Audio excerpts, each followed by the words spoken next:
Doctor منان بلوچ محبت اور عشق کی امانت ہے۔ محمد خان داؤد۔ سورج کے طلوع ہونے کی 365 جگہیں ہیں اور غروب ہونے کی 365 جگہیں ہیں۔ سورج سال میں انہی 365 جگہوں سے طلوع ہوتا ہے اور انہی 365 جگہوں سے غروب ہوتا ہے۔ پھر سال کے 365 دن اور راتیں ختم ہو جاتی ہیں، پھر سورج واپس انہی جگہوں سے اپنا سفر شروع کرتا ہے۔ پردیش کے لال شہیدوں کے لیے دھرتی میں 365 راستے نہیں، ان کے لیے بس دھرتی میں ایک ہی راستہ ہے، ایسا راستہ جس راستے پر یہ چل کر چراغ کی طرح ہمیشہ جلتے رہتے ہیں۔ یہ دھرتی کے چاند ہیں، یہ غروب نہیں ہوتے، یہ بادلوں میں نہیں چھپتے، ان پر گرہن نہیں لگتا، اس لیے یہ بس ایک ہی راستے سے طلوع ہوتے ہیں اور ہمیشہ ہمیشہ طلوع ہی رہتے ہیں۔ ان کے غروب ہونے کا تو سوال ہی پیدا نہیں ہوتا۔ یہ سال کے سب دنوں کے عراق نہیں ہوتے، یہ 365 دنوں کے چکروں میں نہیں رہتے، ہم انہیں دنوں میں تقسیم نہیں کر سکتے۔ یہ دن نہیں ہوتے، یہ اجالا ہوتے ہیں، انہی سے دن ضیاء پاتے ہیں، انہی سے پہاڑوں میں نور ہوتا ہے۔ یہ محبت کی میراث ہیں، اس لیے دھرتی ان کو اپنے سینے سے ایسے لگائے ہوئے ہیں جیسے محبت میں پہلی بار ماں بننے والی لڑکیاں اپنے محبت کو گلے لگائے ان کے منہ میں سفید پستان دیے ہوئے ہوتے ہیں۔ دھرتی ان شہیدوں کے منہ میں اپنے پستان دیے ہوئے ہیں اور یہ محبت پیتے جا رہے ہیں اور جیتے جا رہے ہیں۔ یہ آکاش کے سورج نہیں، یہ دھرتی کے سورج ہیں۔ یہ آسماں کے چاند نہیں، یہ دھرتی کے چاند ہیں۔ اگر یہ اپنی آنکھیں چرا لیں تو دھرتی اندھی ہو جائے۔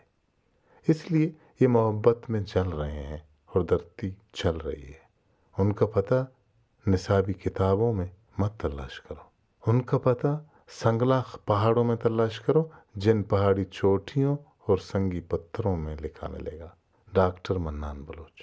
کچھ ہاتھ انہیں لکھتے ہیں، کچھ ہاتھ انہیں چومتے ہیں اور کچھ ہاتھ انہیں ہمیشہ ہمیشہ امانتاً ان سنگلاخی پہاڑوں پر نقش کر دیتے ہیں۔ ان لکھے ناموں کو دیکھ کر پہاڑ جھومتے ہیں اور ہوائیں آملہ ہو جاتی ہیں۔ اگر یہ نام ان پہاڑی چوٹیوں پر نہ لکھے جائیں تو پہاڑ اپنا توازن قائم ہی نہ رکھ پائیں۔ اگر ایسے نام ان پہاڑی چوٹیوں پر نہ لکھے جائیں تو آکاش کا چاند بے نور ہو جائے۔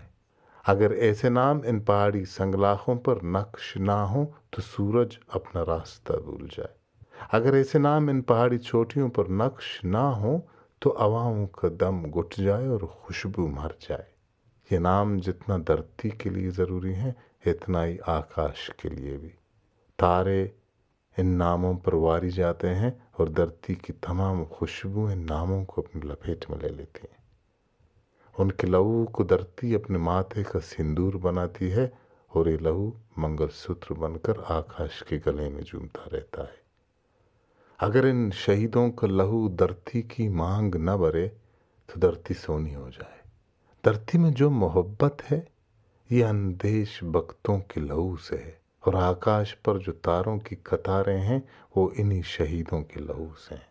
یہ شہید محبت اور عشق کی امانت ہیں، یہ محبت میں شہید ہوئے ہیں اور عشق میں دفنائے گئے ہیں۔ دھرتی نے ان شہیدوں کو اپنے ہاتھوں میں ایسے لیے ہوئے ہیں جیسے محبت میں پہلی بار عاملہ حسینہ اپنے ہاتھوں میں محبت کو لیتی ہے۔